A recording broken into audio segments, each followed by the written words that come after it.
اروپا او امریکا ته د هرات زعفرانو صادرات د هوایي دهلیزونو نشتون له امله درېدلي دي. هرات ولایت کې د زعفرانو کاروباریان وایي چې اروپایي او امریکایي هیوادونو ته د تولیداتو نه صادرېدو له امله نړیوال بازار له لاسه ورکړی چې ورسره پر کاروبار منفي اغیز پرېوتی دی. دا کاروباریان اوس خپل تولیدات یاد هیوادونو ته رسیدو مخکې یو بل دریم هیواد ته استوي. با آن که هنوز هم ما سر راه صادرکننده مشکلات فراوان داریم، یکی از او جمله بحث مسائل محدودیت های پروازهای که نمیتونند به کل کشورها، مخصوصا کشورهای اروپا و امریکا و سایر کشورها که در گذشته ما بسیار به شکل نرمال صادرات داشتیم که فعلا متاسفانه باید به کشور دوم انتقال بشه در بعضی موارد و از اونجا به کشور سوم صادر بشه که میتونه روی مسائل قیمتا تاثیر منفی داشته باشه. دا کاروباریان وایي چې د هوایي دهلیزونو نشتون ورهخوا د کروندګرو نه مسلکي توب او نړیوال بازار سره د دوی اړیکو نشتون نور هغه ستونزې دي چې د دوی کاروبار یې له خنډونو سره مخ کړی دی. مشکلات عمده در حیث پروسس، بازاریابی و مارکتینگ در مجموع همگاه مشکلات زیاد خود داره. هر کدام هم بسیار پروسس ما داریم، هم بسیار کشت کار، هم بسیار بسیار دیاقین ما که ترینگاه زیادتری ببینه هم مشکل داریم.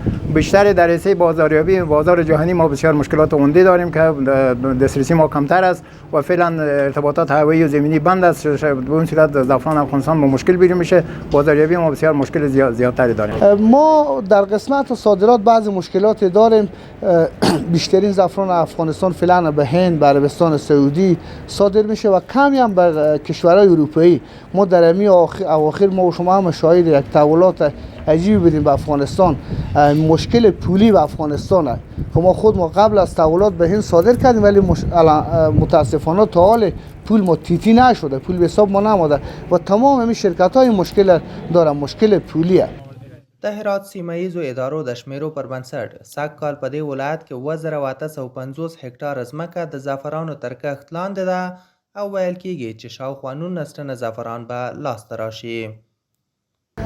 ساحه تحت کشت زعفران در ولایت هرات تقریبا در حدود 7850 هکتار بوده که سطح تولید نسبت سال قبل تقریبا مشابه هست. یک مقدار سرمازدگی های در بعضی جاها وجود داشته، حدودا نزدیک به 19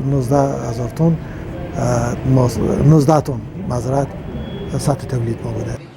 په هرات ولایت کې د زعفرانو کاروباریان د ملاتړ په موخه ځینې بهرنۍ ملاتړې مؤسسې هم میشتې دي چې هلته د یادو ستونزو د حل ډاډ ورکوي.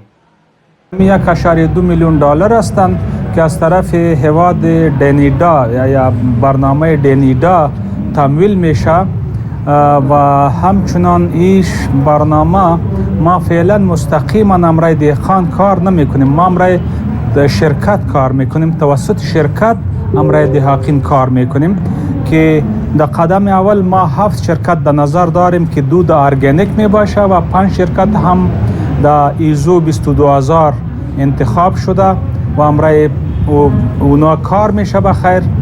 د یادونې وړ ده چې تیر کال په هرات ولایت کې څه باندې 21 ټنه زعفران لاسته راغلي وو خو سږ کال ویل کېږي چې د دې حاصلاتو کچه به 19 ټنو ته راښکته شي چې لامل یې طبیعي پیښې ښودل شوي دي.